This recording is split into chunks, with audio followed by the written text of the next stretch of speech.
तो हेलो दोस्तों, कैसे हैं आप लोग। आई होप आप बहुत अच्छे होंगे और आपने हमारे कंपाइलर डिजाइनिंग के यूनिट नंबर 1 के वीडियो को जरूर देखा होगा।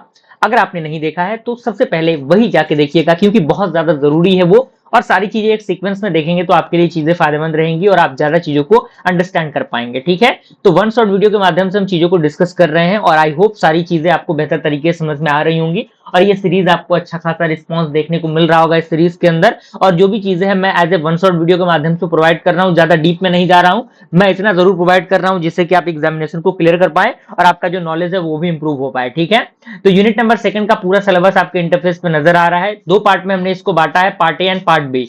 पार्ट ए में हम लोग सिंटेक्स एनालिसिस को समझेंगे, जिसके अंदर जिसे हम लोग पार्सिंग भी कहते हैं। तो बिना किसी इंतजार के आइए वीडियो को शुरू करते हैं। सिंटेक्स एनालिसिस जिसे हम लोग पार्सिंग बोलते हैं, आखिर होता क्या है। कह रहा है कि syntax analysis checks whether the sequence of tokens follows the grammar rule of the language. यानी सिंटेक्स एनालिसिस जो है वो चेक करता है कि जो सीक्वेंस ऑफ टोकन्स है क्या वो ग्रामर के रूल को फॉलो कर रहा है कि नहीं लैंग्वेज के अंदर। यानी चेक करता है जो भी सीक्वेंस है वो ग्रामर के रूल को फॉलो कर। मान लीजिए जो भी हम इंग्लिश वर्ड लिखते हैं तो उसमें हम देखते हैं ना कि क्या ग्रामेटिकल एरर तो उसमें नहीं है, ग्रामेटिकली वो सेंटेंस का स्ट्रक्चर सही है कि नहीं है। तो वो चीजें होती हैं। आउटपुट इसके अंदर parse tree and syntax tree के अकॉर्डिंग जनरेट होगा। क्लियर हुआ। दूसरा होता है हमारा CFGs, जिसे हम लोग कॉन्टेक्स्ट फ्री ग्रामर्स कहते हैं। One of the most important topic, directly examination में इससे क्वेश्चन बनते हैं। तो जो कॉन्टेक्स्ट फ्री ग्रामर है उसको हम मेनली 4 टपल्स से डिफाइन करते हैं। ये टपल आपका VTPS होता है। ठीक है, VTPS होता है यहाँ। VTPS होता है जहां पे भी आपका क्या होता है, कंपोनेंट में भी आपका नॉन टर्मिनल होता है, टी आपका टर्मिनल होता है, पी आपका प्रोडक्शन रूल होता है और एस आपका स्टार्टिंग सिंबल होता है। जहां पे यहाँ पे एग्जांपल दिया है, ई से हम स्टार्ट कर रहे हैं तो ये आपका स्टार्टिंग सिंबल हो गया। नॉन टर्मिनल आपके क्या होंगे, बिल्कुल टर्मिनल आपके क्या होंगे, बिल्कुल जो सिंबल होता है वो टर्मिनल होता है और पी आपका प्रोडक्शन होता है। यानी ये जो हमें एरो के बाद जो दिख रहा है ना, एरो के बाद राइट साइड में, वो सारे आपके प्रोडक्शन हैं। ठीक है, तो ये चीजें हैं। अब यहाँ पे तीसरा हमारा आता है टॉप डाउन पार्सिंग। क्या होता है टॉप डाउन पार्सिंग भाई। तो टॉप डाउन पार्सिंग कह रहा है कि it start from start symbol, यानी टॉप से डाउन, यानी स्टार्ट से एंडिंग तक जाएंगे हम लोग।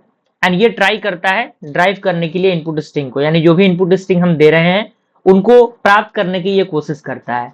It build parse tree from root to leave, यानी ये पार्स ट्री को बनाता है कहां से, रूट से, यानी जो जड़ होते हैं, और जो आपके लीव्स होते हैं, जो पत्तियां होती हैं, एज ए यानी रूट, यानी जड़ और पत्तियों का एक एग्जाम्पल आप अपने माइंड के अंदर क्रिएट कर सकते हैं। ठीक है, टाइप की बात करें तो 3 टाइप्स हैं इसके। पहला आपका आता है ब्रूट फोर्स पार्सिंग, दूसरा होता है रिकर्सिव डिसेंट पार्सिंग, तीसरा होता है आपका प्रिडिक्टिव पार्सिंग।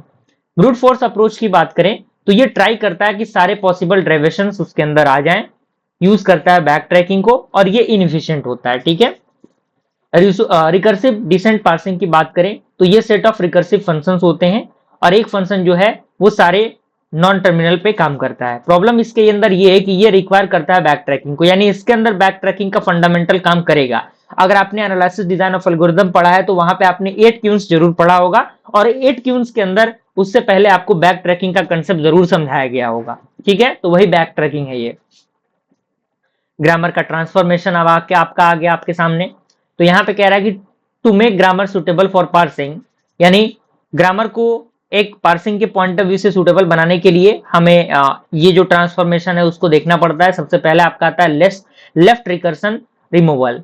तो यहाँ पे दिया है ए जो कन्वर्ट हो रहा है ए अल्फा, और यहाँ पे आपका बीटा दिया है। तो हम कन्वर्ट करेंगे इसको सबसे पहले बीटा ए डैश में, और ए डैश आपका कन्वर्ट होगा किससे, अल्फा ए डैश और एप्सिलॉन से। ठीक है, तो यहाँ पे आपके सामने चीजें दी गई हैं जो कि आप यहाँ पे देख सकते हैं। दूसरा होता है हमारा लेफ्ट। लेफ्ट क्या होता है, लेफ्ट फैक्टरिंग। ये तो आपका लेफ्ट रिकर्सन हो गया, लेफ्ट के पार्ट को हम रिकर्स कर रहे हैं। लेफ्ट फैक्टरिंग यहाँ पे दिया है, यहाँ पे आपका alpha beta 1 and alpha beta 2 हो गया। तो हम कन्वर्ट कर रहे हैं अल्फा को अल्फा, ए को अल्फा एंड ए डैश में, और ए डैश को कन्वर्ट कर रहे हैं किस में, बीटा एंड बीटा 2 में। ठीक है, तो ये कन्वर्जन है। अगला हमारा आता है प्रेडिक्टिव पार्सिंग, जिसे हम लोग LL1 पार्सिंग कहते हैं। तो यहाँ पे बैक ट्रैकिंग का कंसेप्ट नहीं लगता, ये यूज करता है केवल और केवल पार्सिंग टेबल को। अगर हम स्टेप्स की बात करें तो ये कंप्यूट करता है फर्स्ट एंड फॉलो को, कंस्ट्रक्ट करता है पार्सिंग टेबल को और पार्स करता है इनपुट को।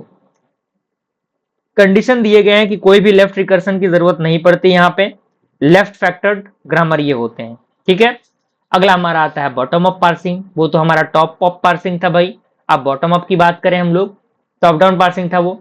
तो ये स्टार्ट होता है कहां से, इनपुट स्ट्रिंग से, यानी जो इनपुट स्ट्रिंग दिए रहते हैं वहां से ये चीजों को स्टार्ट करता है एंड ये रिड्यूस करता है स्टार्ट सिंबल को। एंड इसके अंदर यूज होते हैं शिफ्ट रिड्यूस पार्सिंग, यानी जो शिफ्टिंग प्रोसेस होता है ना, एक स्टेप से दूसरे स्टेप में शिफ्ट करना, तो ये शिफ्टिंग प्रोसेस जो है वो यहाँ पे अप्लाई होता है। अगर हम ऑपरेटर प्रेसिडेंस पार्सिंग की बात करें तो ये यूज होता है अर्थमेटिक एक्सप्रेशन के लिए, जैसे मान लीजिए कि कुछ रिलेशन है जैसे less than, equal to, greater than, तो ये सारे फंडामेंटल्स जो होते हैं वो उसी पे काम करते हैं और उसी के लिए हम इसको यूज करते हैं।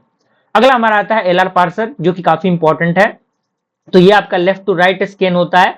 और राइट मॉर्स डेरिवेशन टाइप्स की बात करें तो LR0, जो कि काफी सिंपलेस्ट होता है और यहाँ पे कोई भी लुक अहेड नहीं होता। SLR की बात करें तो ये सिंपल LR होता है, लेफ्ट राइट, और ये यूज करता है फॉलो सेट को। LALR की बात करें तो लुक अहेड LR होता है, जो कंबाइन करता है LR स्टेट को, और ये काफी ज्यादा प्रैक्टिकल होता है।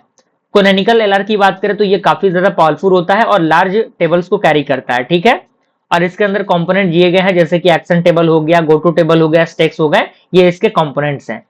पार्सर जनरेशन की बात करें कि how to generate a parser, तो कह रहा है कि टूल्स ऑटोमेटिकली जनरेट पार्सर, जैसे कि हम बात करें येट अनदर कंपाइलर, कंपाइलर जो है वो क्या करता है, ऑटोमेटिकली पार्स को जनरेट करता है। बाइजन जो है वो भी इसके अंदर आते हैं। अगला हमारा आता है टाइप बी, क्योंकि हमने बताया था कि हमने इसको दो पार्ट में बांटा है, part A and part B. तो पार्ट बी हमारा है सिंटेक्स डायरेक्टेड ट्रांसलेशन, जिसके अंदर सबसे पहला आपका है सिंटेक्स डायरेक्टेड डेफिनेशंस। तो यहाँ पे कह रहा है कि syntax context free grammar plus attribute plus semantic rules, यानी ये तीनों मिलके सिंटेक्स डायरेक्टेड डेफिनेशन को क्रिएट करते हैं। अगर हम टाइप्स ऑफ एट्रीब्यूट्स की बात करें तो सिंथेसाइज एट्रीब्यूट होता है जो कंप्यूट करता है from the children. And inherited attribute, यानी ये इनहेरिट करता प्रॉपर्टी को दूसरे के द्वारा, यानी pass from the parent and sibling. Construction of syntax tree, यानी सिंटेक्स ट्री का कंस्ट्रक्शन कैसे होगा, तो यहाँ पे दिया गया it compact the version of parts tree, and ये रिमूव करता है अननेसेसरी नोड्स को, ठीक है। जैसे आपका a plus n star b दिया है, तो सबसे पहले हम प्लस से स्टार्ट कर रहे हैं, तो प्लस में आपका ए स्टार एंड बी सी, क्योंकि हमने क्या किया, ए को ऐड किया, मल्टीप्लाई किया किसके साथ, बी और सी के साथ, तो वही चीज हमें देखने को मिल गया। तो ये प्रॉपर आपको इस ट्री को बनाना है, ठीक है। अगला हमारा आता है सेट एस एट्रीब्यूट डेफिनेशंस। तो ये केवल सिंथेसाइज एट्रीब्यूट यहाँ पे यूज करता है और ये इवेल्युएटेड होते हैं बॉटम अप अप्रोच के द्वारा। जैसे एग्जांपल आपका है E tends to even plus T, तो ई डॉट वैल्यू आपका क्या है, even value plus T value. और अगला हमारा है एल एट्रीब्यूट डेफिनेशंस, तो ये अलाउ करता है इनहेरिटेड एट्रीब्यूट को। और रिस्ट्रिक्शन इसके अंदर दिए गए हैं कि inherited attribute depend only on, यानी जो इनहेरिटेड एट्रीब्यूट्स हैं वो किस पे डिपेंड करेंगे, वो केवल और केवल पेरेंट पे डिपेंड करेंगे, और जो लेफ्ट सिबलिंग्स हैं, यानी लेफ्ट साइड में जो सिबलिंग्स हैं उन पे डिपेंड करेंगे, ठीक है। और टॉप डाउन ट्रांसलेशन की बात करें तो ये काम करता है किसके साथ, एल एट्रीब्यूटेड डेफिनेशन के साथ, और ये डन होता है ड्यूरिंग द पार्सिंग, ठीक है। अगला हमारा आता है बॉटम अप इवोल्यूशन, तो ये यूज करता है किसके लिए, for the S attributed definition, and ये बेहतर काम करता है एलआर पार्सिंग के साथ। अगला हमारा था इवोल्यूशन ऑफ इनहेरिटेड एट्रीब्यूट, यानी इनहेरिटेड एट्रीब्यूट का एवोल्यूशन कैसे होता है। तो मेथड्स दिए गए हैं recursive evolution, dependency graph analysis, ठीक है। अगला हमारा आता है रिकर्सिव इवोल्यूशन, ये यूज करता है फंक्शन कॉल्स को, इवेलुएट करता है एट्रीब्यूट को ड्यूरिंग द पार्सिंग। अगला हमारा आता है analysis of SSDs. Dependency graph की बात करें तो node is equal to attribute, edge आपका डिपेंडेंसीज होंगी, एंड ये यूज होगा डिटेक्ट करेगा साइकिल को, ठीक है। तो इस तरीके से हमने इस यूनिट को कंप्लीट किया, और इस यूनिट के 10 क्वेश्चंस आपके इंटरफेस में नजर आ रहे हैं, जो कि एग्जामिनेशन के पॉइंट ऑफ व्यू से बहुत बहुत बहुत इंपॉर्टेंट है। तो इसको आपको किसी भी हाल में मिस नहीं करना, अच्छी तरीके से इनको देख के कंप्लीट करना है। और आई होप सारी चीजें आपको समझ में आ रही होंगी। अच्छी तरीके से देखिए, नोट्स को बनाइए, चीजों को समझिए, एक बार समझ में ना आया 2-3 बार चीजों को रिपीट करिए और अच्छी तरीके से देखिए, ठीक है। तो मिलते हैं फ्रेंड्स ऐसे ही किसी इंटरेस्टिंग वीडियो के साथ, तब तक के लिए थैंक यू।